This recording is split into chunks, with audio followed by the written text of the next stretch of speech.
Hello and welcome to the Movie Witch channel.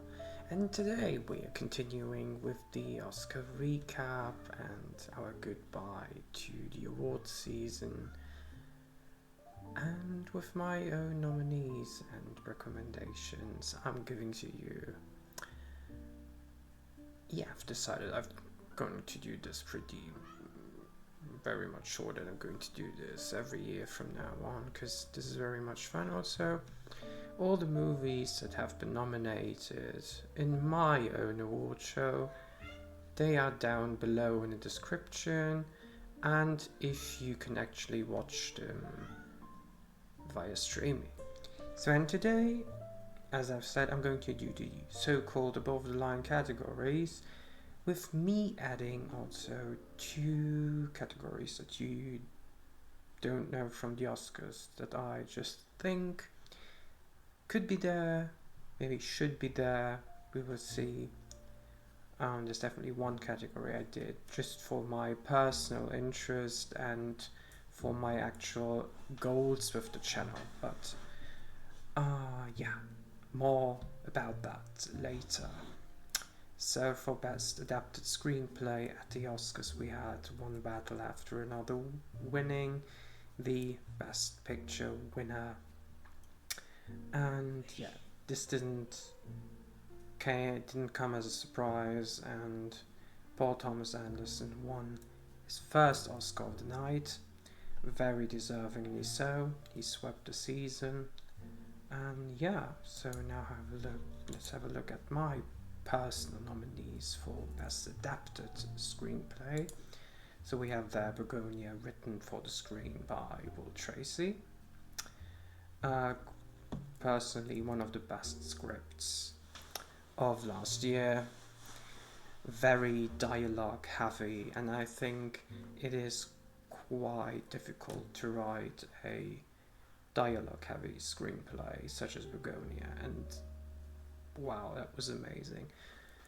What was actually quite interesting, because I'm very much closely following the work of Yorgos Lanthimos, is that is actually the first time that he was sent a script from somebody else, and it worked out really well, because I could still clearly see the script matching with Yorgos' vision. That's really quite unique. That's also mainly the reason why he hasn't accepted scripts that have been sent to him.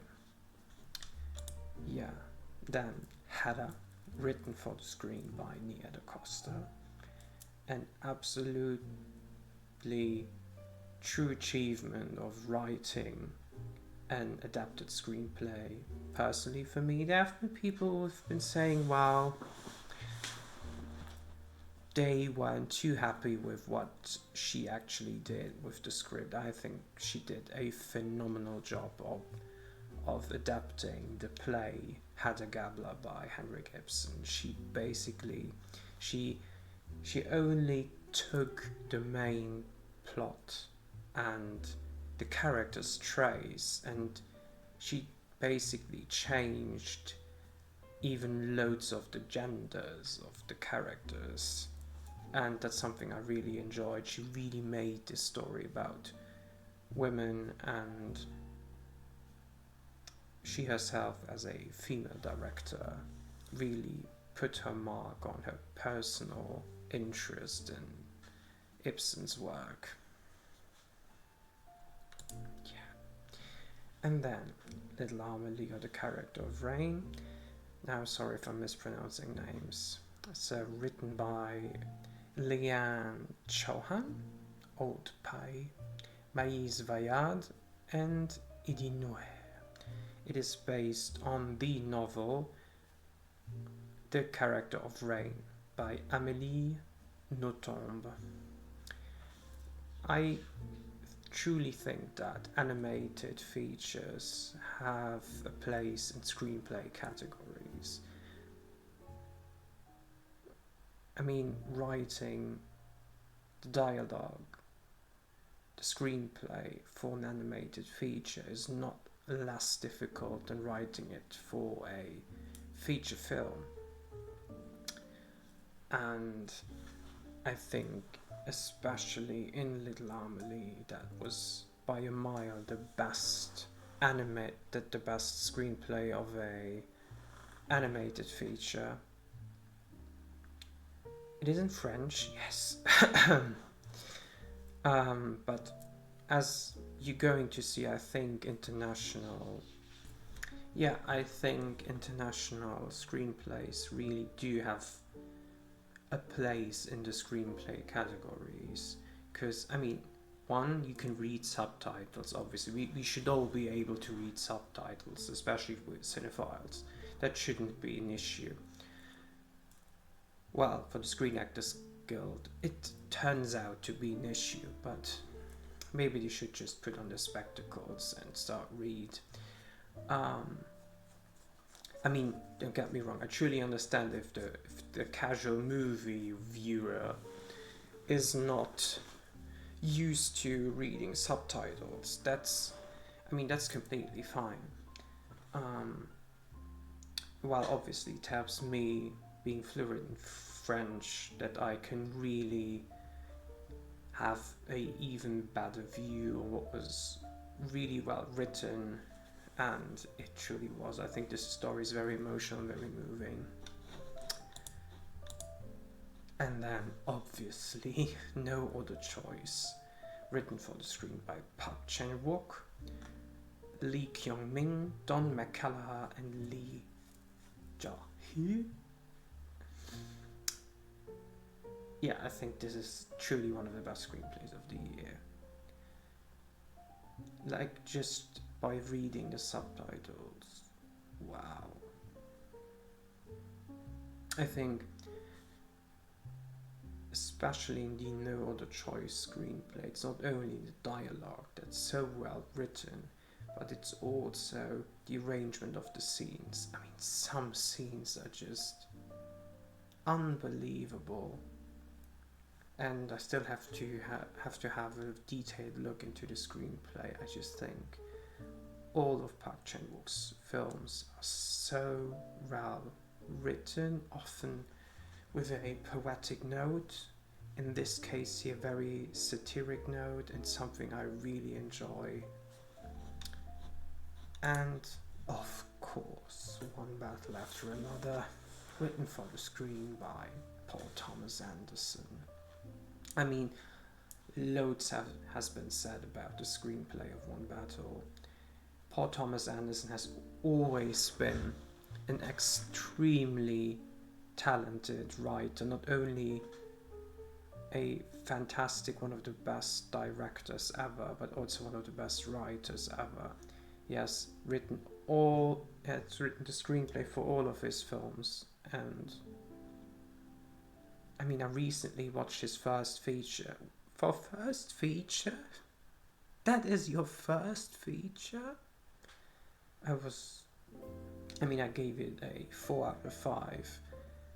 Usually a first feature has its ups and downs, and believe me, a first feature does not have to be perfect. It also does not mean that all your movies that are going to follow are going to be at this quality, but yeah, I'm really much looking forward to watch all of the PTA movies. I haven't seen all of them, but all the ones I have seen, they are all phenomenally good.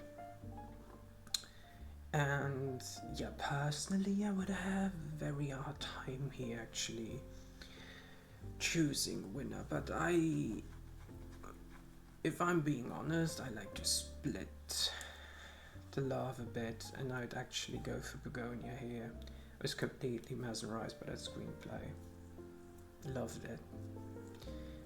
But technically this is a tie for me between Begonia and One Battle After Another, because personally I think those two screenplays are two of the best screenplays of the 2020s in my opinion. Now coming to original screenplay. So the winner in this category was Sinners at the Oscars. Ryan Coogler got his moment as well. to shine, very well deserved, and I think he's probably going to win again someday. And obviously I think this was a true original story. It really meant original, like in original. Yeah. So my nominees are It Was Just an Accident, written by Jafar Panahi, Left-Handed Girl, written by Shi Ching-soo and Sean Baker. So first, It Was Just an Accident, also a very dialogue-heavy film. It lives by its screenplay. If that screenplay wasn't as good as it was just an accident, wouldn't be as phenomenal as it is. This is a true achievement of a screenplay, filled with tension, ups and downs, really well done. And then I chose Left-Handed Girl, a film I really enjoyed as well, in Taiwanese, actually available on Netflix. Well, written by Shi Ching-soo and Sean Baker. This is actually Shi Ching-soo's debut as a director, as a lone director. He has always been working very closely with Sean Baker, who obviously won the Oscar last year for Nora. And well, I really enjoy the Sean Baker stories, so I was very much looking forward to that, because I as far as I know, she was also very much involved in loads of his other films, and they are always very well written, especially when it comes to character studies, because I really like a character development. And yeah, also a very wholesome story. Then The Secret Agent, written by Clevermento Safilo. I think when it comes to the screenplay of The Secret Agent, I think there are many key lines that sticked out for me personally, but mostly for me it was the way the film was structured, very fragmented storytelling, and I absolutely love fragmented storytelling.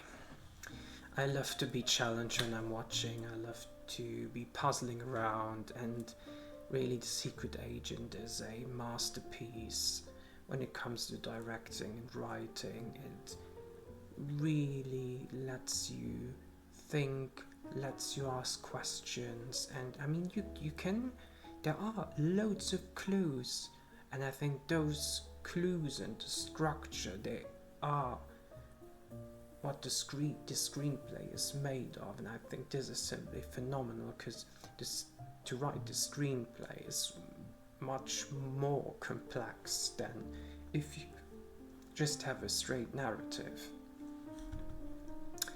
Then we have Sentimental Value, written by Eskil Vogt and Joachim Trier.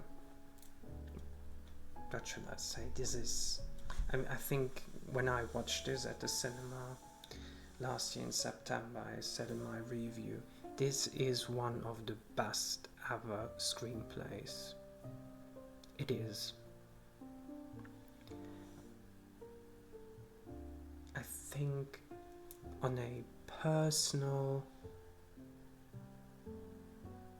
level, not a single screenplay has ever touched me like this on a personal level. And I think somehow, even though it is about a film family, a director and his daughters, it is so much more. It is a story about trauma, it's a story about broken family relations and miscommunication, and that's the point. So yes, it is dialogue driven, but it is much more driven by what are the actors told to do, what's in the screenplay that actually describes the characters, and that's phenomenally well done. And of course, how couldn't you nominate Sinners? Ryan Coogler did a phenomenal job on developing the story. As far as I'm concerned, what I've heard from him, that he actually built a story about his own family as well, that had some influence. I think it just filled with creativity, the setting, the meaning of the music, coming up with the idea with the vampires, and some do say that the metaphor doesn't work. Well, I mean, I doubt that people that watch a movie a year, they are really going to discover the metaphor, but I think it's possible. But everybody who watches at least 10 films a year, they're going to get what's going on, what the vampires mean, and I think taking such an important message into the horror kind of genre is a very difficult task that he achieved really well. Yeah, as you've heard, my pick would be Sentimental Value. I've said my reasoning, but all of those 5 screenplays are phenomenal, and I think 4 out of 5 could have actually won in any given year, to be fair, because I mean, when I'm picking and choosing of what I have seen, I mean, there are years when I'm actually picking when I was like, yeah, the screenplay was not phenomenal, but all of those 10 screenplays I've picked here where was I? They are all pretty amazing. So now coming up to my first own category that I actually developed. So, and it's very important for me because it says acting ensemble. We had casting before. I think there's a huge difference between casting and ensemble. A difference that not a lot of people get. Hello, Critics' Choice, who called a category Best Cast / Ensemble. What do you mean with that? Casting is not ensemble, because the ensemble is what the SAG Ensemble Award, for instance, is. You are rewarding the best acting performance in a group. So my actual criteria here is that there need to be actually more than 3 people that are present through a certain amount of time and have a presence in the movie. Yeah, so here are my personal nominees for that category, and actually the Oscars should think if they should do both casting and ensemble, because there's a difference, as you're going to see if you watched my last video when I did casting. I think there won't be a matchup. So there's my matchup.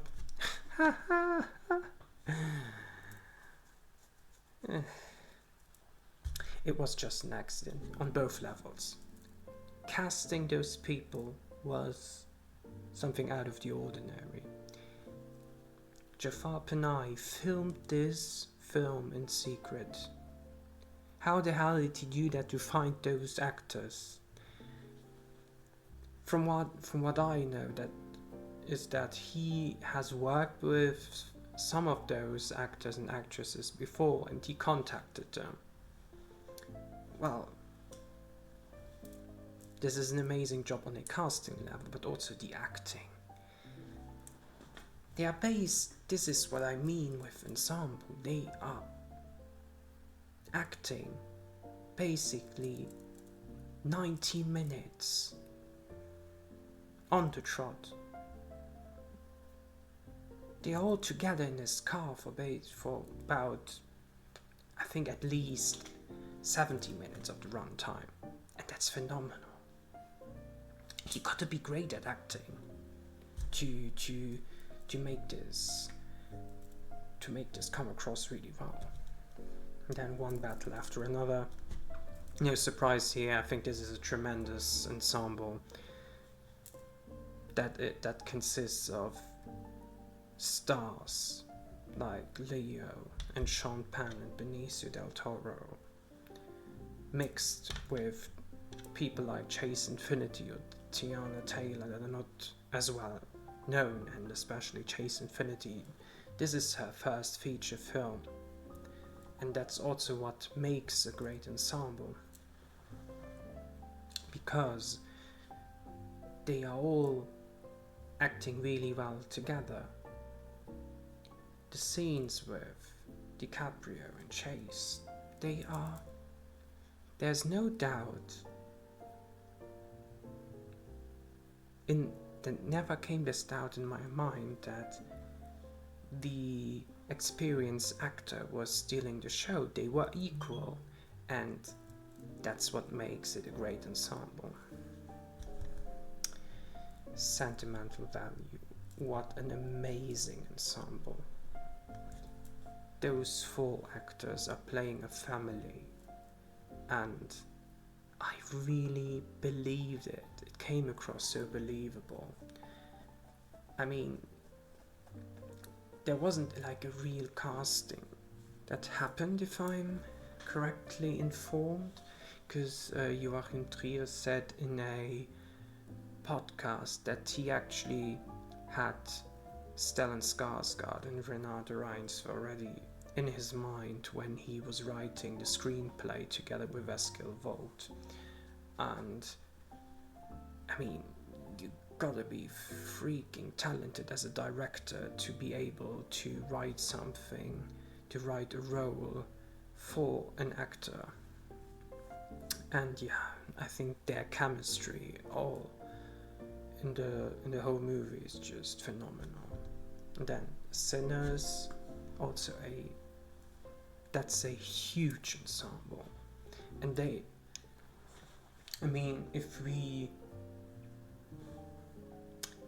think we take the first half an hour off, and then after this first 30 minutes, it is all ensemble work, and it works so really well together. And this whole cast, you could feel the chemistry, and still I could feel that each character had the room to be fully developed, and that's something I really love. And then a surprise nominee, I wanted to nominate the voice of Indrajab. This is also something you could very much call a chamber piece, because the whole film actually plays in this room where they're taking the call, and I think all the 4 actors that are working there, they really work really well together, and that's something that stick with me, and I think that also makes this film as good as it is. Yeah, this is a very hard decision. Who's going to win here?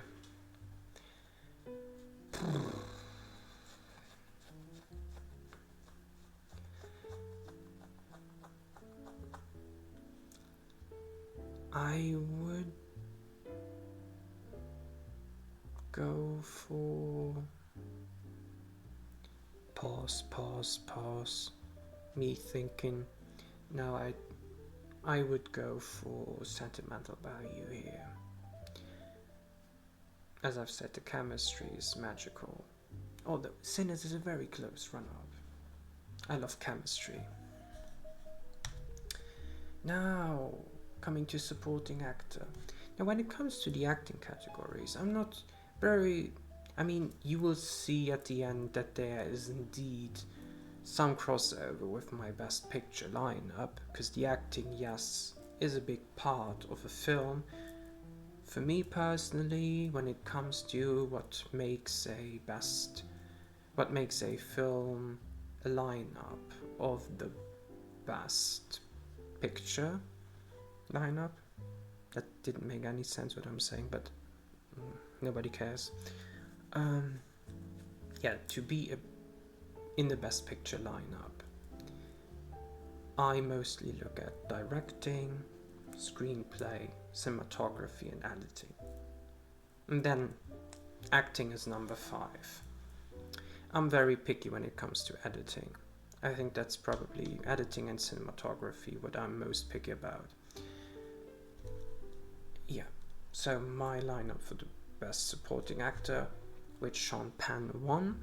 I mean, it's what I predicted as well, and after winning the BAFTA, it was always going to happen. I felt it was inevitable, and the only way this was not going to happen is if Benicio had won at SAG, which didn't happen, and then it became very much clear that Sean Penn is now one of 5 male actors who have 3 Oscars. Yeah, I mean, it is very well deserved. No doubt, but I just love to see somebody else win. So here's my lineup. Jacob Elordi for Frankenstein, best part of the film by a mile. His performance is a career best. Well, he's great in Saltburn, but this is a career best performance with a very physical performance and very transformational. Ray Fiennes in 28 years later. One thing, Ray Fiennes has to win an Oscar at some point. If he does not win an Oscar in his absolutely phenomenal career, I'm going to write a letter to the Academy. He has been overlooked too many times, and I love to honor horror performances, because in a horror movie, it is hard to be good as an actor, because there's happening loads of stuff around you, and after watching 28 years later and Ray Fiennes came up, I was like, wow, he stole the scene. The only part of the film I can still remember is his part. Then Jacoby Jube in Hamlet, talking about a devastatingly good performance. I mean, finding a good child actor is one part, but when the child is so good as little Jacoby, oh wow. I just need to stop thinking about Hamlet. I cried way too much, and I watched it twice, and I cried even harder the second time, and one of the reasons is because of his performance. He should have been nominated, and they shouldn't have campaigned Paul Mescal for supporting actor, but for leading actor, because then Jacoby Jube actually had a shot. Then our presumed winner of the Oscar, Sean Penn, one battle after another. I think there's no discussion that he actually should be nominated. The moment I walked out of the cinema, I was like, what was I watching there? I think this is obviously an actor's dream role that he was given by PTA, but what he did out of this is something extraordinary. I mean, you're supposed to hate that character. I did. I couldn't believe what was happening at the end. But then when he finally... Yeah. Sorry, spoiler alert. When he finally died in the end, that was relieved. That was relieving. And Stellan Skarsgård for Sentimental Value. I'm also going to say straightforward, he's my winner. And I was really hoping for, after winning him the Globe, that he could win the Oscar. Everybody was predicting him to win the BAFTA, but he didn't. You should have seen my face when they said Sean Penn. I was disappointed, yet again defeated, as I've been always when I'm supporting an acting performance. Maybe I'm cursing myself. Should stop with that. Gotta think completely positive about that. No, but I absolutely adore a subtle emotional performance with facial expressions that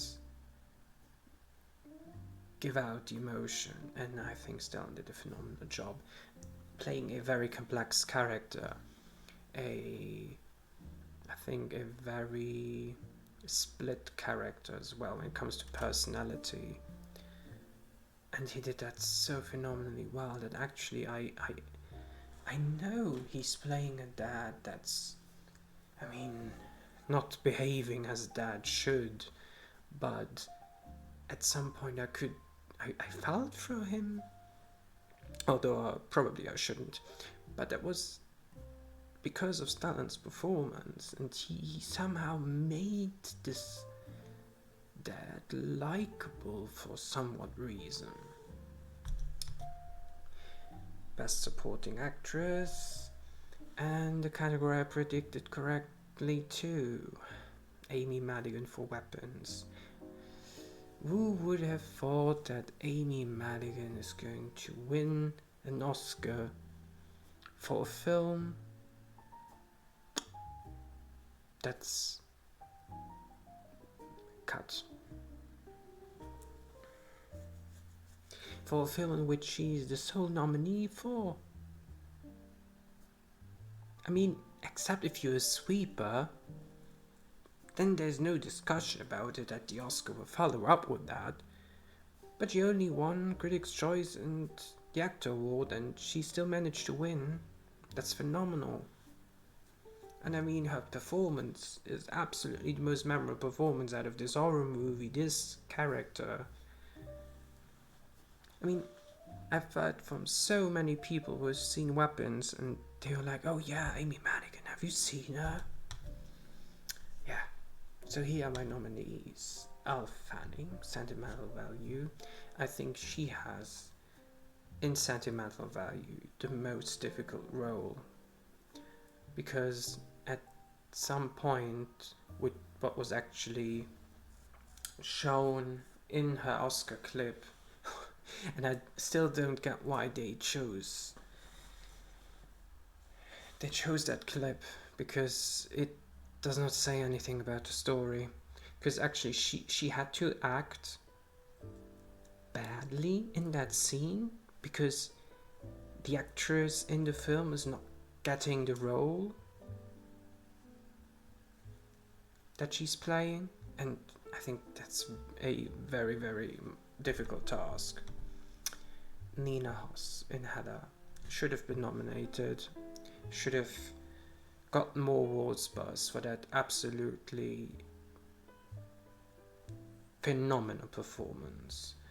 And that's actually the role, that's a male character in the original play by Ibsen that Nia da Costa changed, and she made a lesbian woman out of her.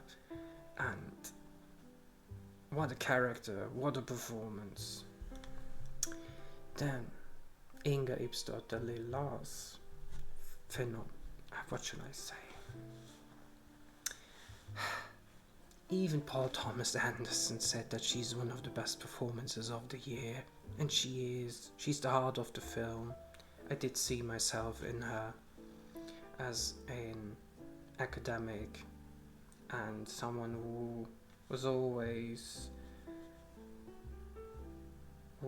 always cared about keeping a family together, and there's so much that's playing in her face, in her facial expressions, and I've never heard of her before, and that just blew me away.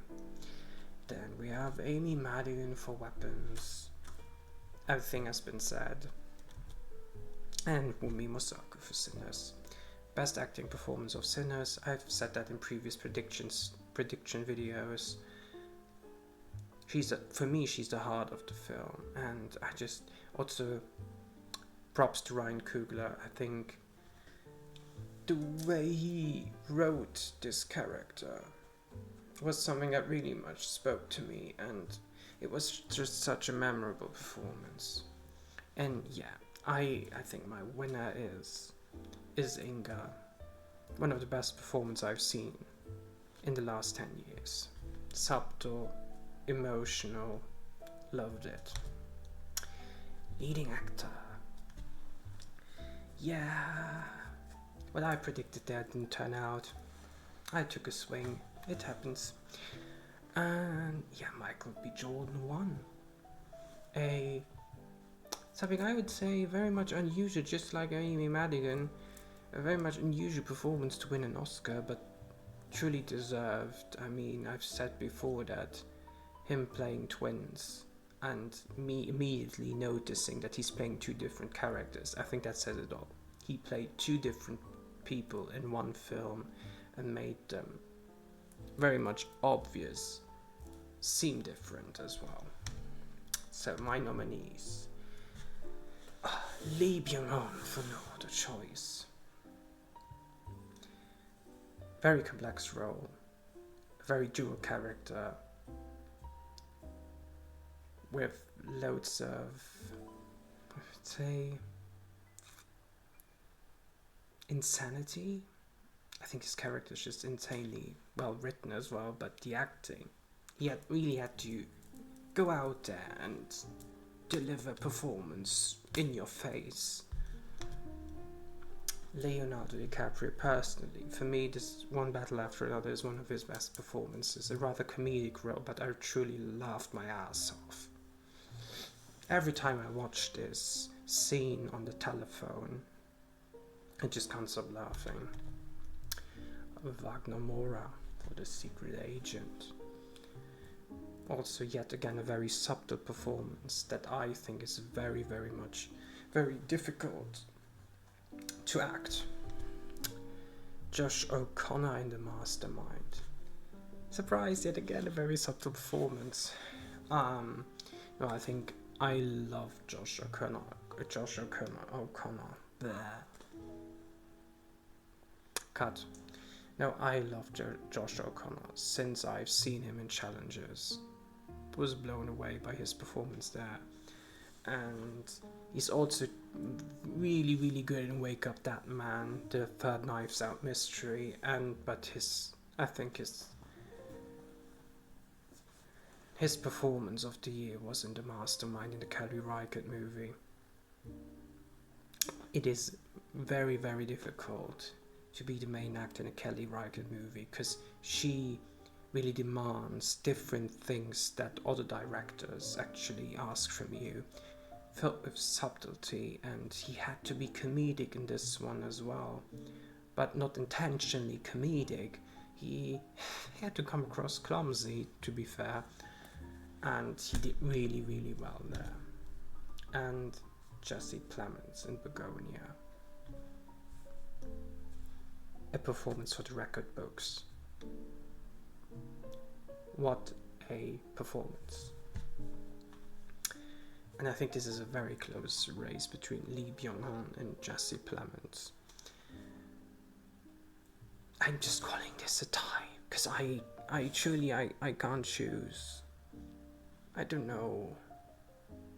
Both performances are equally good, but I would just now give Lee Byung-hun the edge and say he would be my leading actor winner. A very special performance, a very complex performance that I would have loved to see win. Leading actress. Yeah, Jessie Buckley won here. I was very happy for her. People complained, why is she still acting surprised if she knew that she was going to win? It's the Oscars, anything can happen, and it's like something you know it's going to happen, but you still can't believe it, and why shouldn't you be surprised and emotionally moved? Yeah, her performance. She's also my first nominee, that's why I'm just quickly moving forward to her, I think it's also a very subtle performance, yes, in bits, but then it gets very cathartic and not over the top. I mean, that scream that she anticipated, it fits, and she's just an amazing actress. Here we go. When I said I love horror performances, Sally Hawkins and Bring Her Back.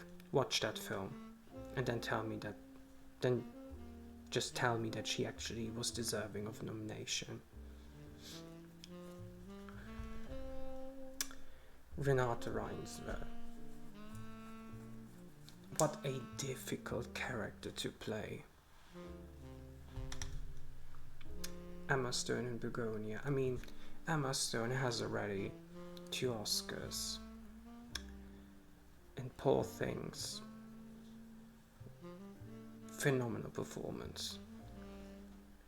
But you can argue that Emma Stone's performance in Begonia is just as good as her performance in Poor Things. Very much different when it comes to what she has to do, but the way she is actually dictating the dialogue, using the words, that's something I really enjoyed. And Tessa Thompson in Hedda, career best performance for Tessa Thompson. Should have got more awards buzz too, to be fair. She was nominated at the Globes, which was I was really happy about. And Hedda Gabler, the character she's playing, is also a very complex character with loads of thoughts that are going on in her mind, and she really, really brings this to the point.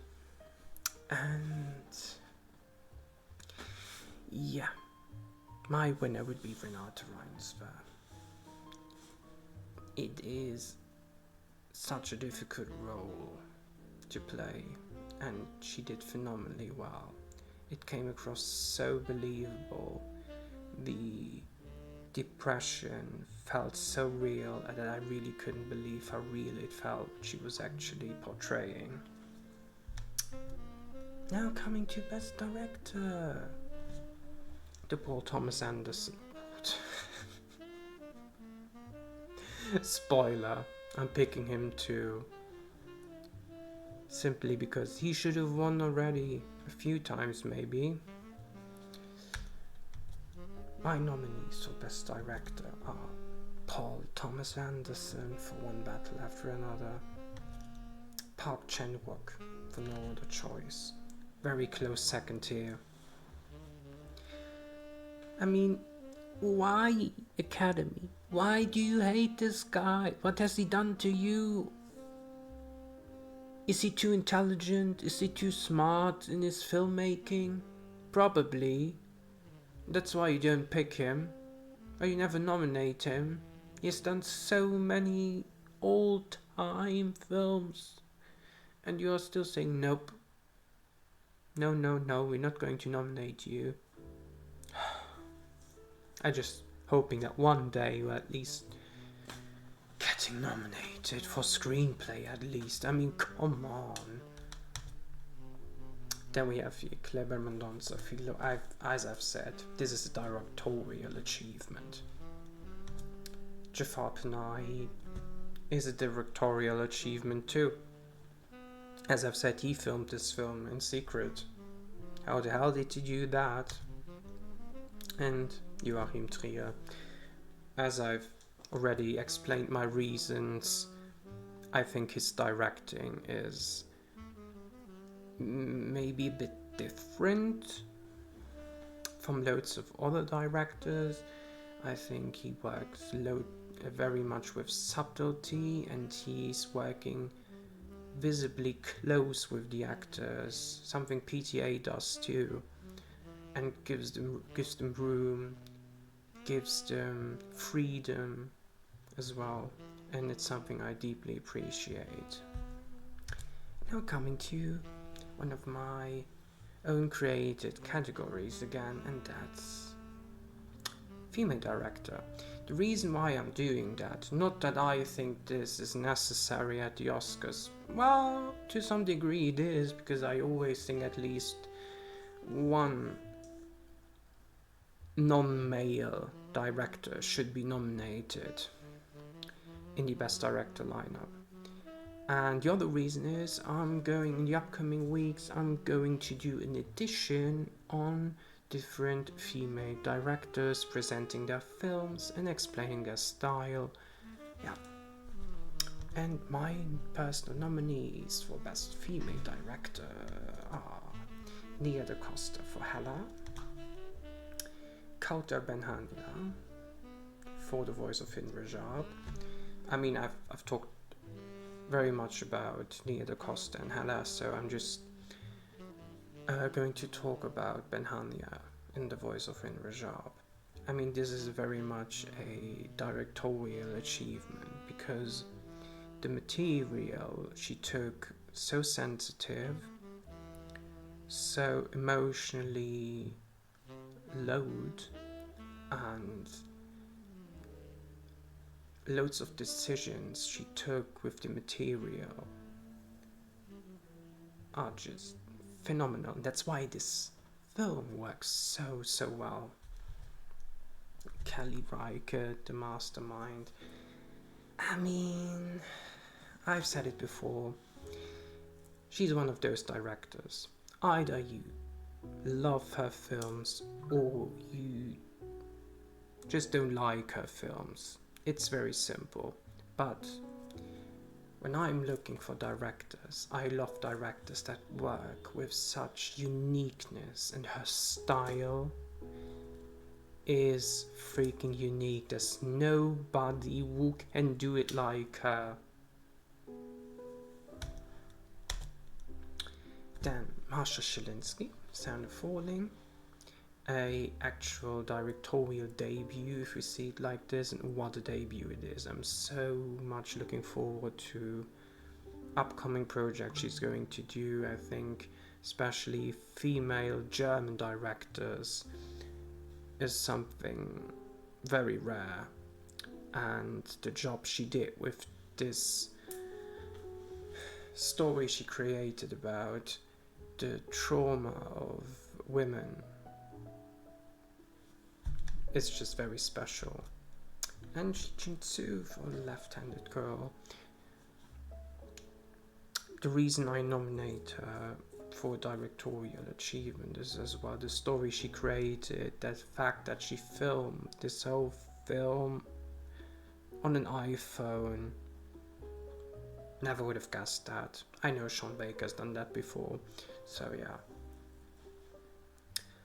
And just the way she managed to kind of fool me around. So how should I put that? Because the ending was truly surprising, and to surprise me, it takes something sometimes.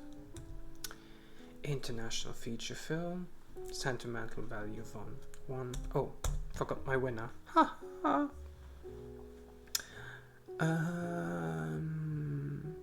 Yeah, Kelly Reichardt. Woohoo! That's a directorial achievement, for real. And then Best International Feature Film, of course, Sentimental Value won here. I picked The Secret Agent. I think that was still a very tight race. And yeah, my nominees. So I've said enough about all those 5 nominees, so I'm just going to keep it short here. It was just an accident, no other choice, The Secret Agent, Sentimental Value, and Sound of Falling. I went 3 out of 5 with the Oscars here. And why the Oscars didn't nominate No Other Choice? You just hate Park Chan-wook, don't you? Work on your film, work on your Cinematic Culture Academy. And then another category I actually created, so Best Independent Film. So my criteria here is I kind of choose low budget films. Indie cinema is one of my personal specialties, so I just wanted to take this as an influence as well for my personal nominees, because I try to watch as many independent films as possible. Yeah, so my nominees here are Familiar Touch, a small movie about a woman with dementia, especially the acting here. So shout out to Kathleen Chalfant, who was the main actress here, who did phenomenally well playing a woman with dementia.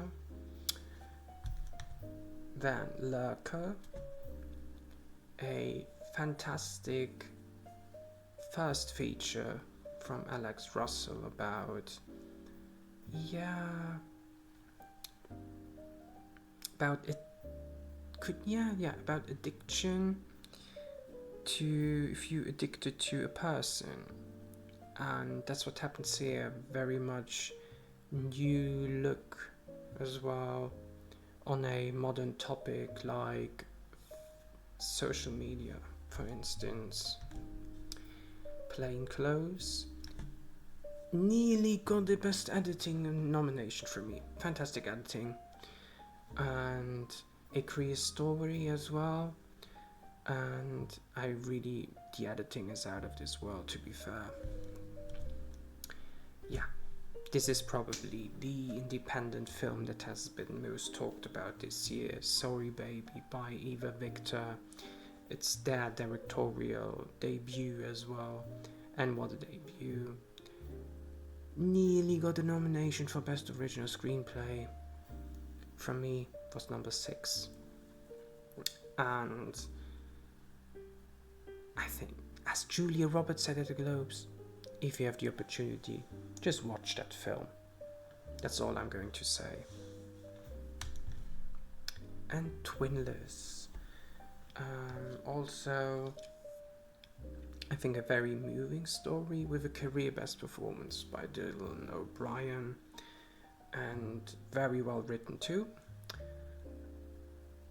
Yeah, and actually the director James Sweeney plays one of the main roles as well, so should check it out. Now, coming to the final category, my 11 Best Picture nominees, because I couldn't decide and I didn't want to kick one out. So, just for your information, I rated all of those films at least 9 out of 10. There we go. Number 1, Begonia. Number 2, Hedda. What a beautiful pick, with Nina Hoss and Tessa Thompson. I need to watch that film again.